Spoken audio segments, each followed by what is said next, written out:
Hi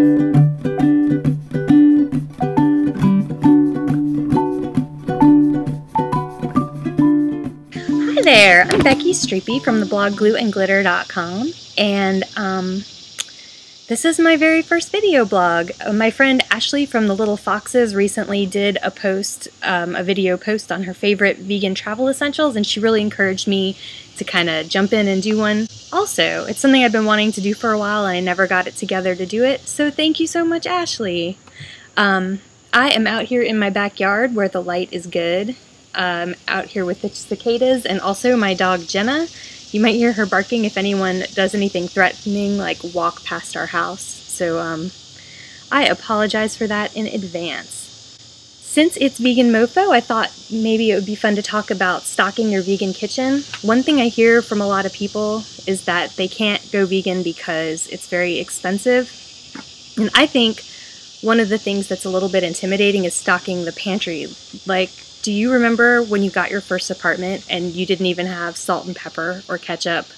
That first trip to the grocery store was crazy expensive, and when you're stocking your vegan pantry, I mean, there is going to be a little bit of sticker shock, but it's something to keep in mind is that you're not going to have to buy most of this stuff every week.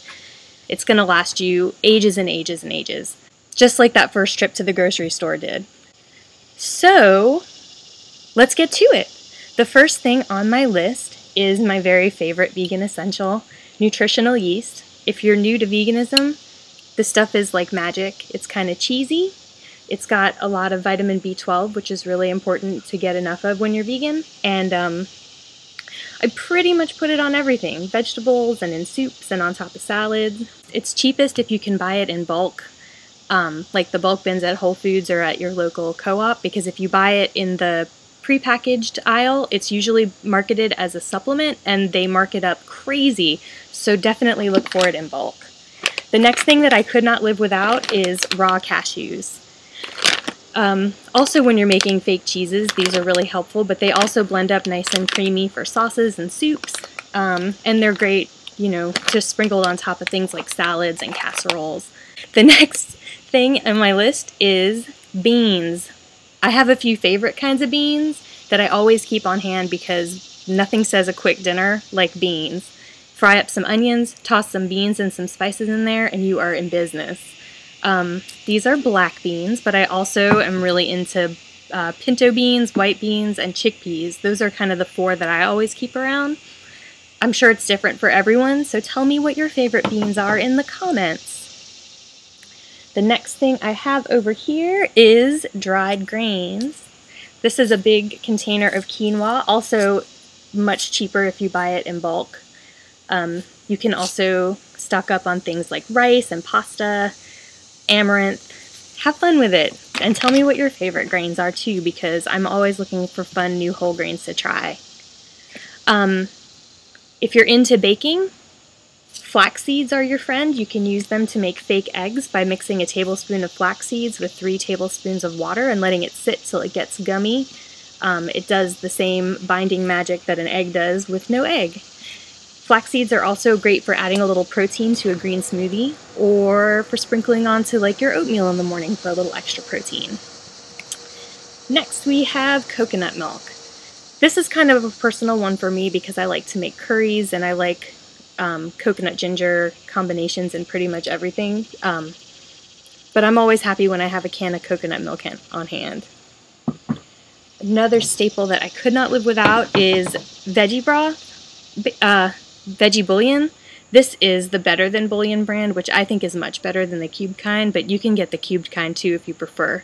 If you want to throw supper together in a hurry, soup is always really easy, and having veggie broth paste on hand is really helpful. If you are a smoothie person like I am, frozen fruit is real important to have handy.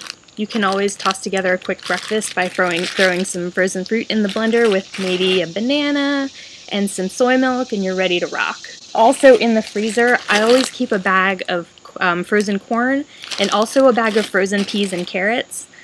They're really good for kind of bulking things out. Like in my shepherd's pie, I always include frozen peas and carrots. It makes it a little more authentic, and it's an inexpensive way to kind of add some veggies to your cooking. This is probably, after Nutritional yeast, my very favorite thing in the whole world, Sriracha Sauce. Even if you're not vegan, you probably have this in your pantry already, and if you don't, you should probably go get some like right now and put it on every single thing that you eat. Of course I need olive oil, but I also really like having sesame oil handy. Asian cooking is a really easy way to whip up a vegan meal, and sesame oil kind of gives it that special, authentic taste. And the last thing that I have on my list are my 3 go-to vinegars. Obviously, I keep a bottle of apple cider vinegar. If you read my blog at all, you know that I love apple cider vinegar. And I use it in everything. It's great for making pickles. You can use it in salads. You can even drink it just for the health benefits. So it is probably my favorite vinegar. I also always keep rice vinegar on hand. It's also really good in salads and in those quick Asian stir fries. A little bit of rice vinegar makes it taste more authentic too. And the last vinegar that I always like to have around is balsamic. If you're making an Italian dish, like cooking up some pasta, a little balsamic vinegar in your veggies makes it nice and sweet, and it's really special. And of course also on salads.